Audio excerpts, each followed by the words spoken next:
Dadi anak ora ngerti diri, wis tak gedhekke angel-angel malah dadi kok ngene. Swara sarta gebrakane ibuku krungu nganti metu omah. Duduk tanpa alasan ibuku ngomong kaya iku.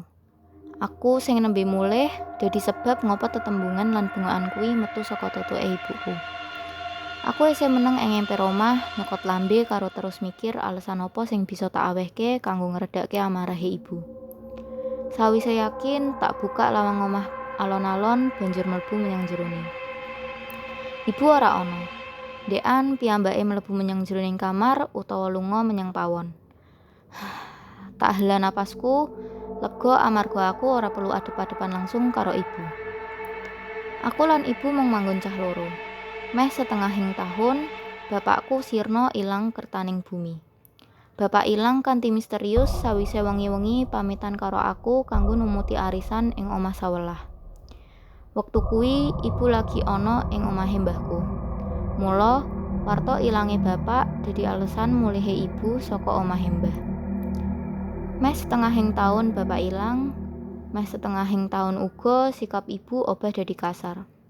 Ibu sing biyen alus dumadakan dadi sosok kang gampang banget nesu. Aku siji-sijine wong sing ana ing omah saliyane ibu, tamtu wae dadi ancas empuk kanggo ngluapke amarah. Sirah, sikil, tangan, meh kabeh perangan awakku wis ngrasake amarahe ibu. Barang-barang ing omah suwi-suwi entek amarga didadekke gaman dening ibu nalika nesu. Omahku rame nanging kosong ing wektu kang beberangan. Ora ana sing iso tak tindakake saliyane meneng.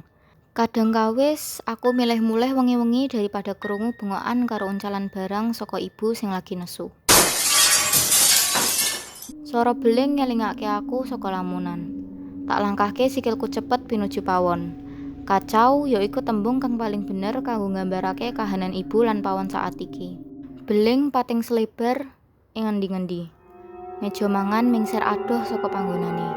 Malah bumbu-bumbu masakan wis ora iso dibedake amarga wis nyawiji karo jogan. Ibu ngadeg ing tengah rerusuh karo rambut kang awut-awutan lan getih sing terus mili saka dlamakan sikile sing kena beling. Jero kahanan kacau, iso tak rungokke gumaman alon sing terus-terusan ibu ucapke. Mati, mati, mati. Sak tembung nanging diulang-ulang.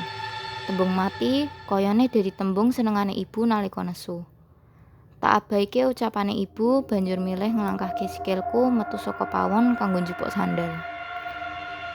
Tak langkahke sikilku sing wis kelindung sandal bali pinuju pawon. Kosong, ora ana sapa-sapa ing pawon. Mung ana bekas amukane ibu mau. Sirahku noleh menyang kabeh arah, ngupadi menyang ngendi kira-kira ibu lunga. Ibu, ibu neng ndi? Bengokku banter nimbali ibu. Hening. Ora ana wangsulan tak rungokke. Karo langkah cepet tak buka siji-siji ruangan sing ana ing jeroning omah kanggo nemu ibu. Ruangan demi ruangan tak buka nanging nihil. Ibu ora ana ing jerone. Siji-sijine ruangan kang durung tak buka yaiku ruangan kang ana ing pojok omah perangan wuri. Ruangan peteng ing iringane kulah iku tansah katutup lan kakunci. Ora tau sepisan pun sikilku ngelampah jogan ruangan kuwi. Tahu sepisan tak takonke ing bapak apa isine ruangan iku. Nanging bapak mung meneng karo wajah kang angel tak pahami. Sedih, nesu, wedi, kaya nyampur dadi siji ing sorot mripate bapak sing sendu. Tak cedhaki ruangan iku kanggo langkah ragu. Banjur tak ulurke tanganku kanggo mbuka kunci lawang. Durung kober lawange kebuka, sayup-sayup krungu swara langkah sikil saka jeroning ruangan. Tak cedhake kupingku menyang arah lawang, jajal krungu luwih jelas swara kang kecipta saka jeroning ruangan. Aneh banget. Swara langkah sikil kang wau krungu dumadakan ilang. Tak adohke kupingku saka lawang, banjur nglangkah mundur. Swara iku bali muncul. Sing iki luwih banter lan luwih cepet. Tak cedhake maneh kupingku ing lawang nanging mung hening sing iso tak rungokke. Tak adohke awakku saka lawang, swara iku muncul maneh. Luwih cepet lan luwih banter daripada swara-swara sadurunge. Saiki langkah sikil krungu luwih akeh, kaya ana akeh wong mlayu-mlayu ing mburi pintu. Hahaha, ora kena. Swara guyu lan ecenan bocah cilik krungu jelas ing kupingku. Sikilku mundur alon-alon, awakku gemeter wedi.